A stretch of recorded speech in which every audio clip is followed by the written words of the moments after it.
All right, these started as raw hickory handles. Strong wood with a beautiful grain. Traditional material. But raw wood is only halfway finished, especially where I live. Tools get wet, they freeze, they dry out. They get used when life is busy. So finishing them isn't just about tradition. It's about reality. Turbo dads, brothers from other mothers, and sisters from different misters, thanks for tuning in. Last time, we brought these old axes back from neglect. Cleaned the rust off, restored the edges, brought the steel back to where it should have been. And that part feels kind of like the big step. But honestly, sharpening is the easy part. Unless it was my bashet hand here. That cleanup took a bit. And the fiberglass handle removal was a thing. But moving on, an axe isn't really an axe until it's back on a hammer. Not until you can pick it up, swing it, and trust it again. Honestly, this whole project isn't really about axes. It's about fixing things instead of replacing, learning how tools work, and maybe learning a little patience while we're at it. Because somewhere along the way, we stopped pairing things and started throwing stories away along with them. That's where we are today. Finishing the handles, hanging the heads, and turning these old axes from restoration projects back into working tools. Because the goal here was never to make something look new.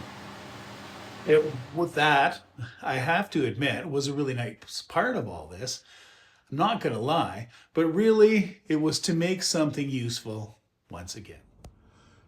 All right, it's been ascertained with the dry fit that the head will only fit to about right here, there, and we want it to be down about right there. So this means that before I start getting into more sanding, I'm going to want to try and cut the swell down right about here and a little bit down here, down to about this mark and no further. All right, time to get whittling. Let's see if I can handle this. Okay, kids, that's 2 or 3 sand jobs, and with finishing off with a 180 grit, starting at a 60. Now, if it needs to be any smoother or softer than what 180 grit can offer me, I should stick to the keyboard. Anyways, it's such a beautiful kind of warmish day out. Now's a perfect time to add a coat of stain. All right, before we move on, here's a little context for all the axe purists out there. Traditionally, yes, axe handles get oil. And also, yes, that works. But oil finishes need maintenance. And I didn't want these becoming another thing I had to babysit. So I went with a stain and seal finish instead. Way less upkeep, more durability. Something I can grab and use without thinking twice. These are working tools, not museum pieces. Here's the practical reasoning. Around here, tools live pretty hard lives. They ride in trucks, they sit near firewood piles. They get handled by whoever happens to grab them. And added bonus, dads, this finish is a little more kid-proof too. If they get bumped or left outside longer than planned, I'm not stressing about it. Because tools should fit into your life, not add work to it. Hey kids, Durable Dads here, bringing you real gear tests, dad-approved tips, and adventures that actually work. If you're one of the 86% watching but not subscribed, hit that button. It's one click for you, and it keeps this party rolling. It cannot be understated just how rude it is to not show up at somebody's shop without coffee and donuts. And as a side note, yeah, I'm Timmy's Plaid Donuts shop. I couldn't feel more Canadian if I tried. And it's just, I'm waiting for somebody to call me a hoser. and then my day would be complete. All right, boys and girls, it's time to put the hatchet handle first. This has been all nicely lubed up with some linseed oil. So let's get it in. I know some of you purists might be like, oh, so that's not how you hang that handle. I'm like, we're of the school here that if it works, it works. And you know what? This is working.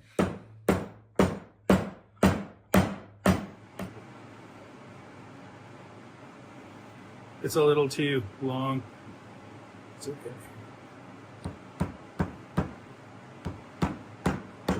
Oh, geez. Nice.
All right.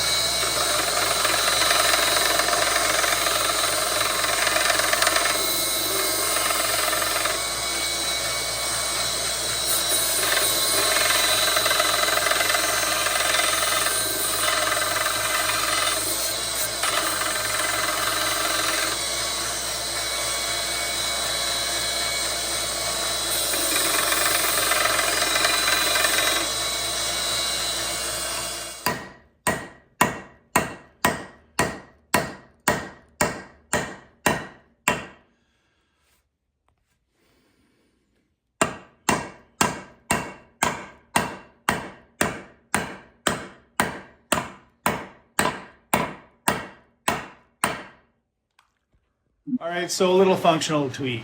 One of the downsides to stain and seal is that it finished feeling a touch tacky and kind of artificial. Not to mention, pretty glossy. So my remedy is that I'll probably knock the shine back a bit with a Scotch-Brite pad. Just enough to add grip and take off that showroom look. That's more preference than anything. A tool really should be and feel ready to work, not ready for display. Hey kids, what I have arranged in a buffet style in front of us is the semi-finished product. I hope the overhead camera here is picking this up well.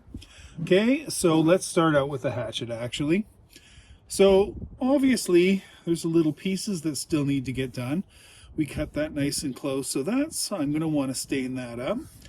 Stain up here, and of course, you know, during the process, a couple of nicks here, and that's totally expected.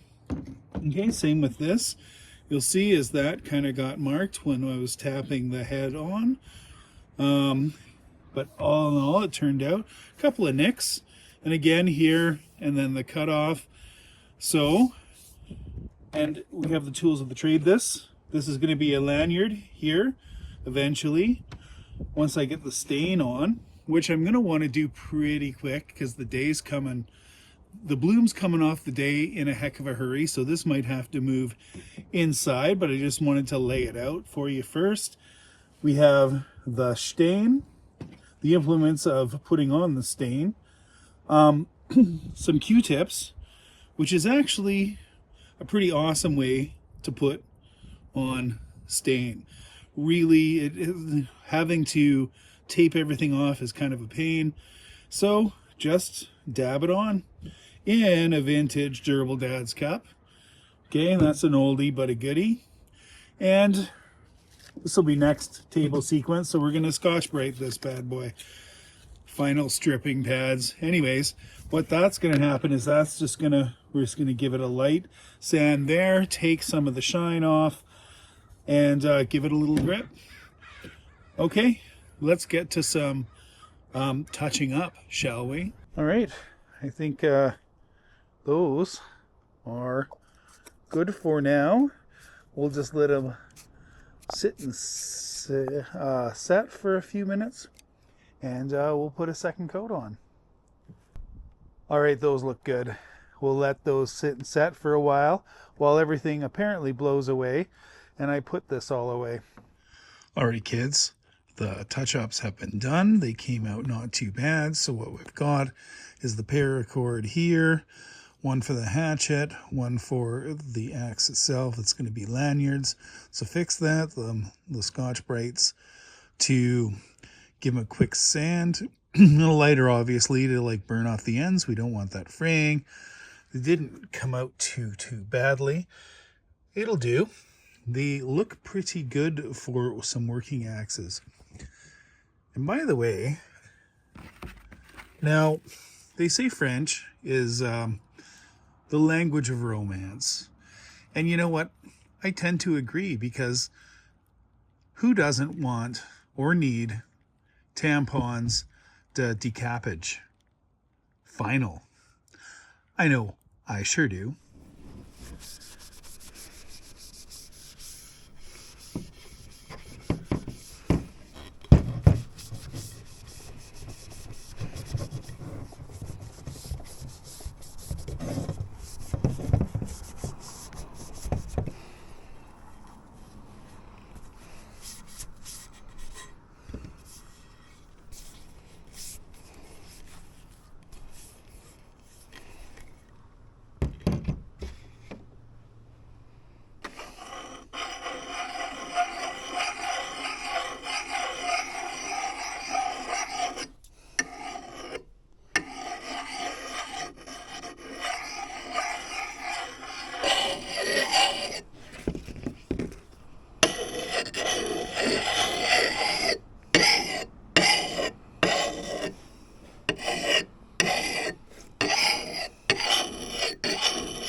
So we have it, the finished products. Lanyard is on. The grip is nice, but not sticky, but not shiny. Oh, a little weathered looking already. That's okay. It's only going to get worse. So they turned out beautifully. I'm very happy with that. Now, I'm going to spare you guys the whole cutting of paper to demonstrate how good the edge is. I've taken the whetstone to them, and they are sharp as can be. So no paper needs to get sacrificed. What needs to get sacrificed is the stuff paper comes from. Well, I guess there's nothing for it now but to go take these suckers out for a field test and in the bush. It's how a working axe should be tested. There's something satisfying about bringing tools back instead of replacing them. Not because they're old or nostalgic, although nostalgia is totally at play here, but also because they still have work left in them. It's the same steel, just new handles, and they're ready for another couple of decades. Sometimes progress isn't buying something new.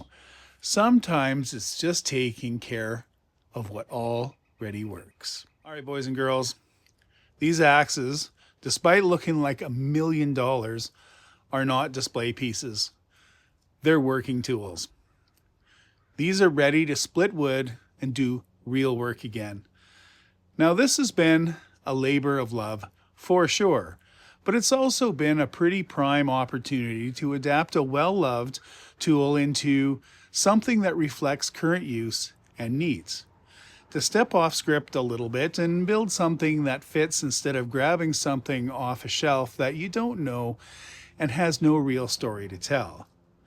So with that being said, coming soon to a YouTube channel near you, some kind of field test for these bad mother lovers.